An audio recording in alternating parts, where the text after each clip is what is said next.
The UN's International Labour Organization says that global unemployment has been volatile and uneven this year. And its new report also warns it's uncertain whether any recovery will be stable. It says manufacturing and construction have been hardest hit in the first quarter of 2010. Both those sectors, especially in Europe, lost more jobs than any of the other sectors. The one bright spot, healthcare, where the 51 countries surveyed added almost 3 million jobs in the first quarter. Earlier on Monday, the agency said that unemployment in the G20 nations was 70 million, or about 8%, and that it was set to go up. Well, joining me live now from Seoul is Juan Somavia, Director-General of the International Labour Organization. Many thanks for joining us. I'd like to start by asking you, does the G20 have a plan for Very glad to be here. Global recovery?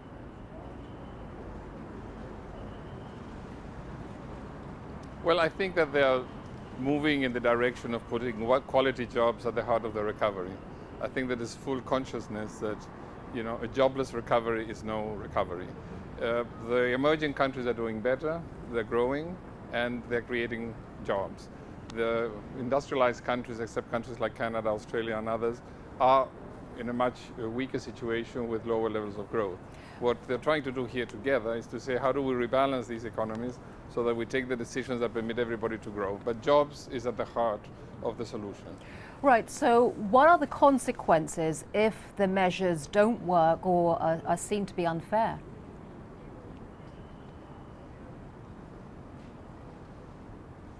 Look, I think that the key question is that if we're going to have a recovery, it's because these measures have to work. The consequences are pretty clear. From a social point of view, you're going to have longer term unemployment in the developing world, or higher levels of poverty and informality. From a political point of view, it means lack of credibility of the public and private policies being put in place. And from an economic point of view, it means that you are weakening aggregate demand. And the only way we can grow again is to increase aggregate demand, not to reduce it. One of the ways of doing that is ensuring that the growth of productivity and the growth of wages go hand in hand, so that people in fact have the capacity to consume and to generate the demand that will make investments come mainly through small enterprises. And why is growth stronger in the developing countries than in the richer nations? Because they were better prepared to face the crisis. You see, the regulation of the banking system was much stronger, and they had learned the lessons in Latin America of the crisis of the 80s and in Asia of the crisis of the 90s. So the fiscal situation was pretty good. If they had the possibility of spending and having, important stimulus measures put in place. What is very interesting is that now they are slowly taking the stimulus measures away because the real economy, the private sector and private consumption is coming up.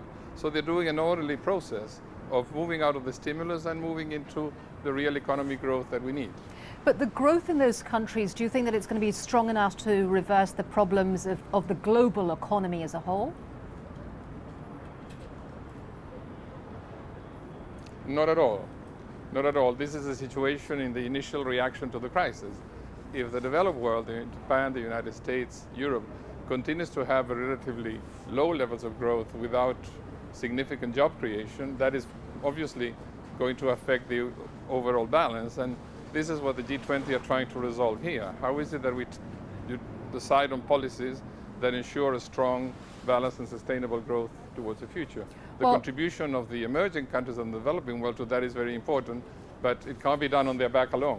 Right. Well, the summit is already testing the limits of international cooperation. The United States has been criticized for pumping $600 billion into its economy to try to stimulate economic growth. One, do you think this is going to work? And what does it mean for everybody else?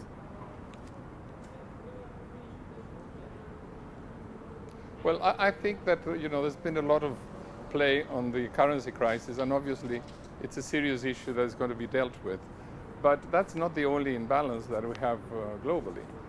Most of the imbalance has to do with the fact that we have a job-weak recovery that we have had before this crisis. You had a crisis of job-weak growth, and you have the problem that the percentage of wages in GDP has been going down, so your overall global demand is going down.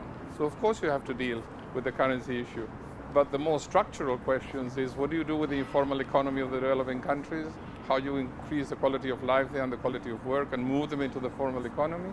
And how do you ensure that the policies you're putting in place do create jobs? These are very major structural imbalances that go together with the problems of currency issues, but they have to be seen as a whole.